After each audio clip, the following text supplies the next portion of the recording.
I now give the floor. Et je donne la parole à Madame Viviane Van de Perre. Yeah, it's on and the mic is on. Can you hear them?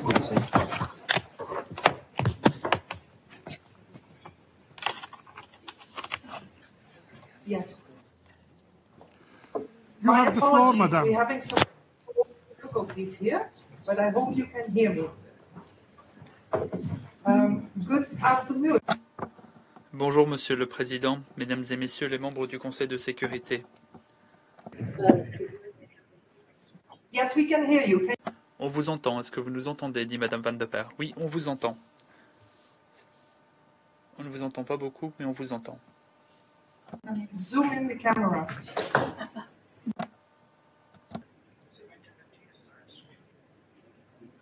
Leta kompyuta yote mbele. Leta kompyuta yote mbele. Yeah. Tena. I cannot hear the sound. Sound. No sound. Sound minute. Yeah, leave the camera there. Yeah, okay. Okay, he's moving right now. Yes, the acting force commander and yes. She cannot hear. I cannot hear them. The president is talking to me. Okay, you're welcome.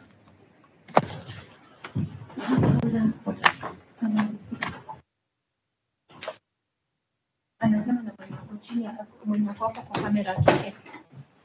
Amesema mwenye anaonekana kwa kamera atoke. So adjust hizi tutoke sisi wote. Hata na kamera ikae tu venye ilikuwa. Amesema kamera iko sawa.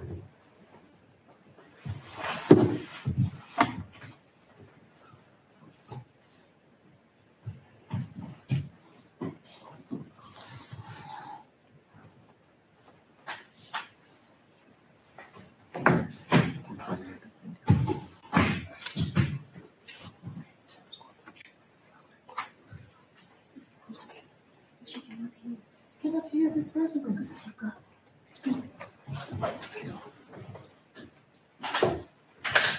Hi, MONUSCO, they're waiting for you to speak. On vous attend, la MONUSCO, nous sommes prêts à vous entendre.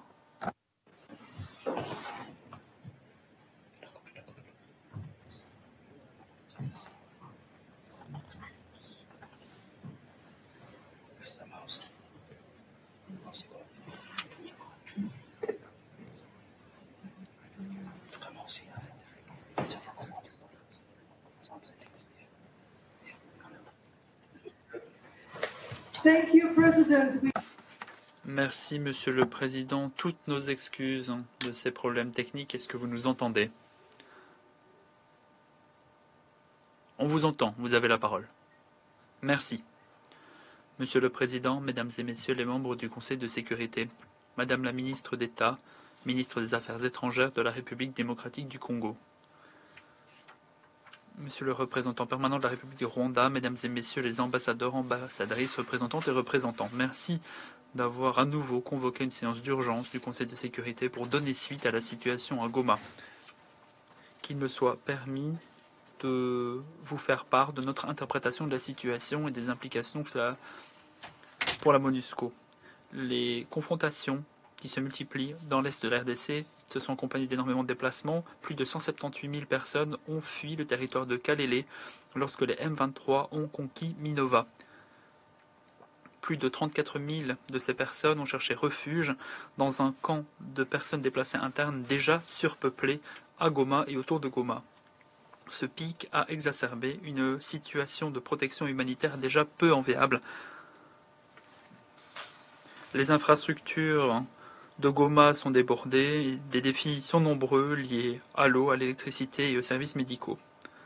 En dépit des délibérations et de l'appel des États membres, lors de la séance d'urgence du Conseil de sécurité le 26 janvier, les M23 et les FDR ont lancé une attaque contre Goma, ouvrant un feu direct indirect nourri quelques heures après la conclusion de la réunion du Conseil de sécurité.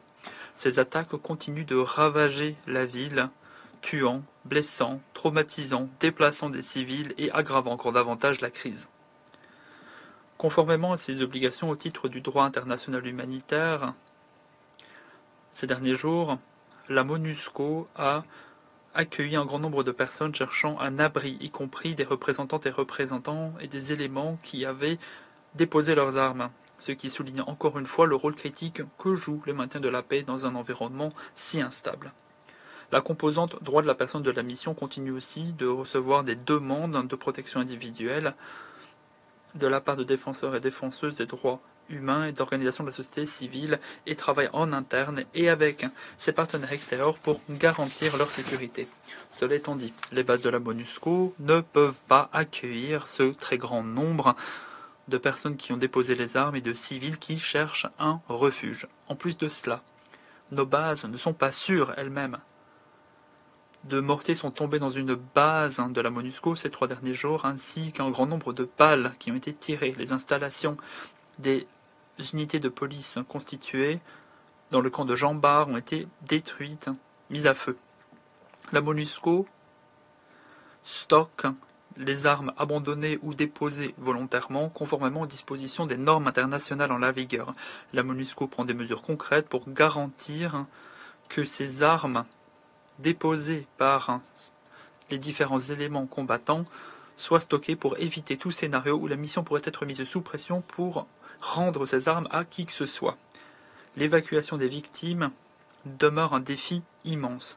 Lors des combats à Saké qui ont débuté il y a 4 jours, des soldats de paix ont été grièvement blessés. Nous continuons de faire de notre mieux pour garantir une évacuation opportune des soldats de paix et des soldats de paix blessés dans un hôpital de niveau 3 à Goma en dépit des défis nombreux.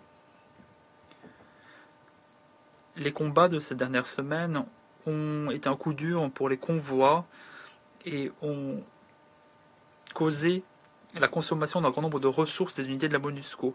Des camps étaient endommagés, les réservoirs aussi, tout comme les groupes électrogènes et des véhicules. Un grand nombre de troupes n'ont plus suffisamment d'équipements critiques, de l'eau, de l'alimentation, des articles médicaux, notamment du sang.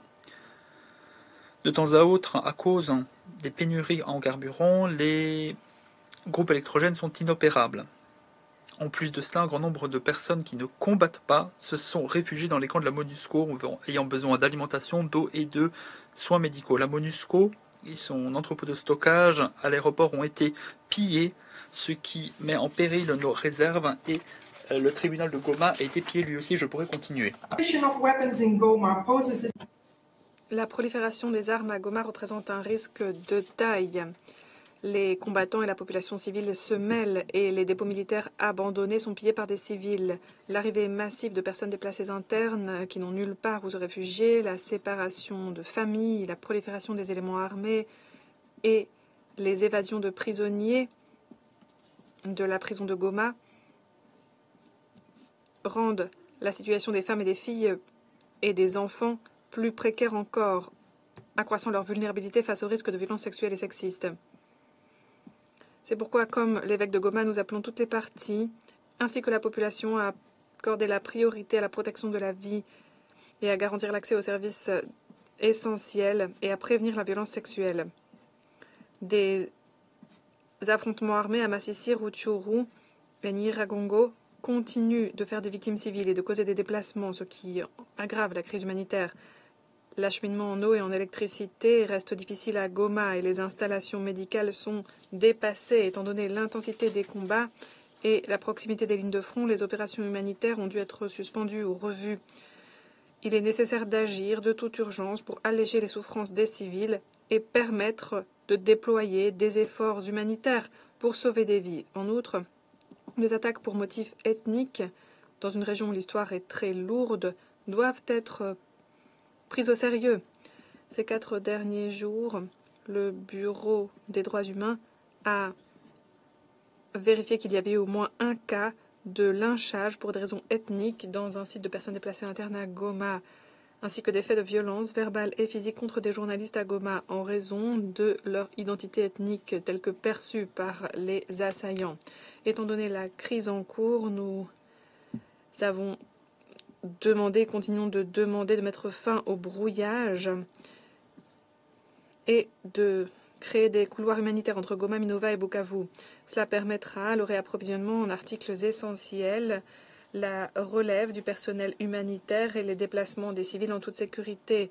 Nous appelons aussi à la création de canaux diplomatiques de haut niveau pour veiller à ce que les aéroports, les points de passage aux frontières et les itinéraires d'accès pour les acteurs humanitaires soient réouverts sans délai. Nous soulignons que l'action militaire à elle seule n'apportera pas de solution à ce conflit. Il est fondamental que toutes les parties déposent les armes et s'engagent en faveur d'un dialogue politique pour prévenir des souffrances ultérieures parmi la population civile. Il est absolument urgent de relancer le processus de Luanda pour veiller à trouver une avenue vers la désescalade et pour éviter la menace qui se dessine d'une troisième guerre au Congo. Nous rappelons à toutes les parties leurs obligations de respecter le droit international humanitaire et nous insistons, les attaques visant des casques bleus peuvent être constitutives de crimes de guerre. L'ampleur des souffrances pour la population ici à Goma et aux alentours est véritablement inimaginable. Nous devons nous rappeler notre humanité commune et mettre tout en œuvre pour mettre fin immédiatement à ces souffrances. En guise de conclusion, la situation à Goma reste urgente et nécessite une action internationale coordonnée. Malgré des défis de taille, la MONUSCO continue de jouer un rôle vital dans cette crise dans l'est de la RDC. La mission a prouvé son rôle de lueur d'espoir pour des milliers de groupes vulnérables qui recherchent une protection. Cependant, la mission rencontre des défis pour garantir la sécurité de son personnel et de ses installations qui ont été gravement touchées par des tirs directs comme indirects ces derniers jours. Il y a aussi des défis à relever sur le plan logistique, humanitaire et des droits humains pour veiller à l'efficacité de la mission à l'avenir. Nous appelons toutes les parties à accorder la priorité à la protection des civils, à ouvrir des couloirs humanitaires et à œuvrer pour régler de façon durable et pacifique ce conflit. Je vous